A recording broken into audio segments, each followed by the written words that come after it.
नमस्कार मेरे प्यारे भक्तों, आपका हार्दिक स्वागत है भक्ति विद स्वाति में। मैं हूँ स्वाति और आज नवरात्रि का तीसरा दिन है, माँ चंद्र घंटा का दिन। कल हमने माँ ब्रह्मचारिणी की 5000 साल की महान तपस्या की कथा सुनी थी। आज हम जानेंगे कि उसी तपस्विनी पार्वती ने कैसे एक महान योद्धा का रूप धारण किया। क्या आपने कभी सोचा है कि एक कोमल स्त्री एक पल में 10 भुजाओं वाली महाशक्ति कैसे बन जाती है? आज की कहानी में है रहस्य, रोमांच और अलौकिक शक्ति का प्रदर्शन। ऐसी कथा जो आपको रोमांचित कर देगी। जब शिव जी बारात लेकर आए तो क्या हुआ, कैसे बचा शिव पार्वती का विवाह और कैसे जन्म हुआ माँ चंद्रघंटा का। आइए आज पूरी कहानी सुनते हैं। पहले समझते हैं चंद्रघंटा नाम का अर्थ। यह 2 शब्दों से मिलकर बना है। चांद जो शांति, सुंदरता और मन की स्थिरता का प्रतीक है। घंटा वह दिव्य ध्वनि जो अंधकार को नष्ट कर देती है।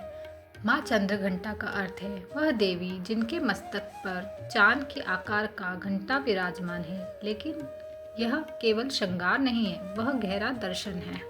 चंद्र यानी मन जो हमेशा बदलता रहता है, कभी खुशी कभी गम। घंटा यानी एकाग्रता, एक स्वर, एक लक्ष्य, अटूट संकल्प। माँ चंद्रघंटा सिखाती है कि चंचल मन को घंटे की तरह एक स्वर में बांधना ही सच्ची साधना है। अब सुनिए वह घटना जिसने माँ चंद्रघंटा को जन्म दिया। जैसा कि हमने कल देखा, पार्वती जी की 5000 वर्षों की कठोर तपस्या के बाद भगवान शिव ने उन्हें विवाह के लिए स्वीकार कर लिया था।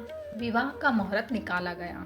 पर्वतराज हिमालय के महल में खुशी का माहौल था। रानी मीनावती ने अपनी प्रिय बेटी पार्वती को सबसे सुंदर वस्त्रों और आभूषणों से सजाया।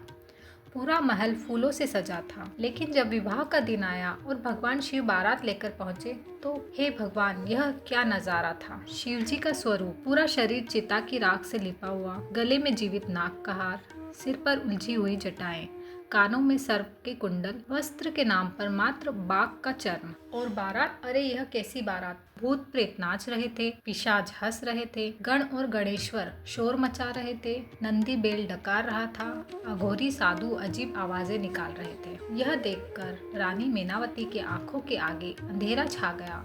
वे तुरंत बेहोश हो गई। राजा हिमालय की समझ में नहीं आया कि वह कैसे दूल्हा है। राजा हिमालय की समझ में नहीं आया कि यह कैसे दूल्हा है। पूरे परिवार में हड़कंप मच गया। रिश्तेदार डर के मारे छुप गए, सेवक भाग गए, विवाह रुकने का खतरा मंडराने लगा। पूरी मर्यादा दांव पर थी। सामाजिक अपमान का डर था। पार्वती की हजारों साल की तपस्या व्यर्थ होने का खतरा था। और तब हुआ वह चमत्कार जो आज तक याद किया जाता है। पार्वती जी तुरंत समझ गई कि यह समय है अपनी असली शक्ति दिखाने का। उन्होंने सोचा, मैंने हजारों साल तप किया है, अब मैं कमजोर नहीं दिख सकती। अचानक पार्वती के चारों ओर सुनहरा प्रकाश फैलने लगा।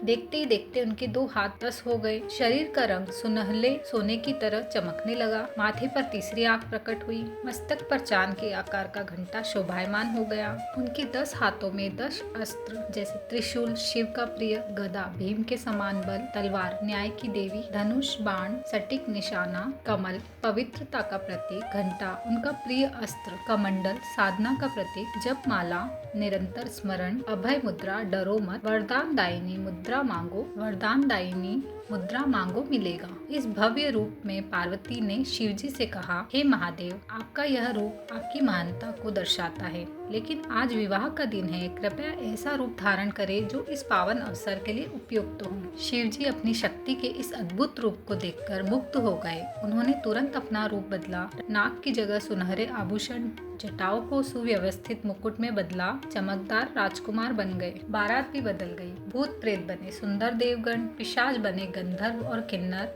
डरावनी आवाजें बनी मधुर संगीत, अराजकता की जगह आई दिव्यता। इस तरह माँ पार्वती ने अपनी शक्ति से पूरे विवाह को बचाया और सामंजस्य स्थापित किया। लेकिन मेरे प्यारे भक्तों, यह तो केवल शुरुआत थी। माँ चंद्रघंटा की असली परीक्षा अभी बाकी थी। विवाह के बाद शिव पार्वती कैलाश पर्वत पर रहने लगे। जब तारकासुर को पता चला कि शिव पार्वती का विवाह हो गया है तो वह घबरा गया। तारकासुर को ब्रह्मा जी से वरदान मिला था कि उसे केवल शिव का पुत्र ही मार सकता है। अब शिव का विवाह हो गया था तो संतान की संभावना भी बढ़ गई। चतुर तारकासुर ने सोचा, अगर पार्वती ही नहीं रहेगी तो शिव की संतान कैसे होगी। उसने अपने मंत्री जटुकासुर को बुलाया। जटुकासुर एक विशालकाय चमगादड़ दैत्य था, काला, भयानक और अत्यंत शक्तिशाली। शक्तिशाली। तारकासुर ने आदेश दिया, जा पार्वती को मार डाल, तेरे साथ चमगादड़ों की पूरी सेना जाएगी। एक अंधेरी रात को जटासुर अपनी विशाल सेना के साथ कैलाश की ओर उड़ा। हजारों लाखों विशालकाय चमगादड़ आसमान में फैल गए। उनके पंखों से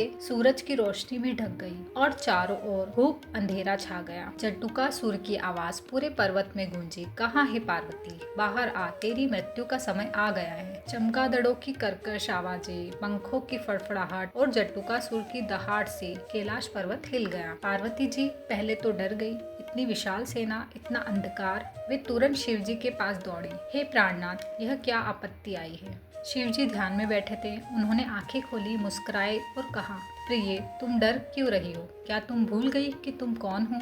तुम आदि शक्ति हो, सारी सृष्टि की जन्मदात्री।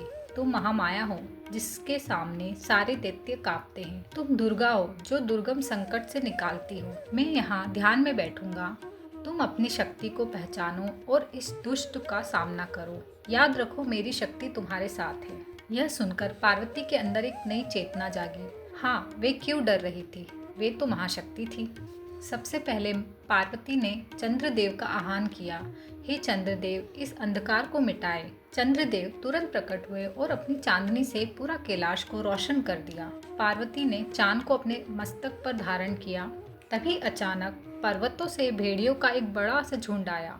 वे पार्वती के चारों ओर खड़े हो गए। भेड़ियों ने माता से कहा, हे माता, हम आपकी सेवा के लिए हाजिर हैं। अब पार्वती ने एक विशाल दिव्य घंटा हाथ में लिया। वह घंटा इतना शक्तिशाली था कि उनकी आवाज से पहाड़ हिल जाते थे। जैसे ही उन्होंने घंटा बजाया, टन टन टन, अरे यह क्या हुआ? घंटे की आवाज से हजारों चमगादड़ डर के भाग गए। जो बचे उन पर भेड़ियों ने हमला कर दिया। जटासुर भी घंटे की आवाज से स्तंभ हो गया। अब माँ चंद्रघंटा ने अपना त्रिशूल उठाया और जटासुर पर प्रहार किया। एक ही बार में जटासुर का अंत हो गया। यह अद्भुत युद्ध देखकर ब्रह्मा जी प्रकट हुए। हे देवी, आपने जो पराक्रम दिखाया है वह अतुलनीय है। आज से आप चंद्रघंटा के नाम से प्रसिद्ध होंगी। इसी तरह माता चंद्रघंटा का नाम पड़ा। मेरे प्यारे भक्तों, यह युद्ध केवल एक कहानी नहीं है, यह हमारे जीवन का प्रतीक है। आध्यात्मिक व्याख्या।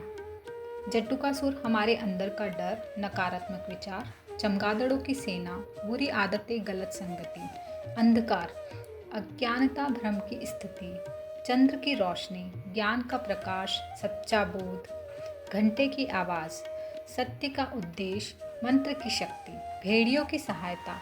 जब हम सच्चे मन से लड़ते हैं तो प्रकृति भी साथ देती है। शिव जी का संदेश सबसे महत्वपूर्ण है, तुम्हारे अंदर की सारी शक्ति, बस उसे पहचानने की ज़रूरत है। आज के समय में जब भी कोई समस्या आए तो घबराए नहीं, अपनी अंदरूनी शक्ति को पहचाने, सच्चे मन से प्रयास करें, दिव्य सहायता अपने आप मिलेगी। आज के इस तनाव भरे युग में माँ चंद्रघंटा की कथा हमें क्या सिखाती है? जब विवाह में समस्या आई तो पार्वती ने घबराकर शोर नहीं मचाया। उन्होंने अपनी शक्ति का बुद्धिमानी से उपाय किया। जब कोई समस्या आए तो पहले शांत हो, फिर समाधान सोचें। शिवजी ने कहा था, अपनी शक्ति को पहचानो। आज की महिलाओं के लिए यह संदेश बहुत महत्वपूर्ण है। हर स्त्री में चंद्रघंटा की शक्ति है, बस उसे जगाना है। माँ चंद्रघंटा युद्ध करती है लेकिन चेहरे पर शांति रहती है। काम की समस्याओं से लड़े लेकिन मन में शांति बनाए रखें।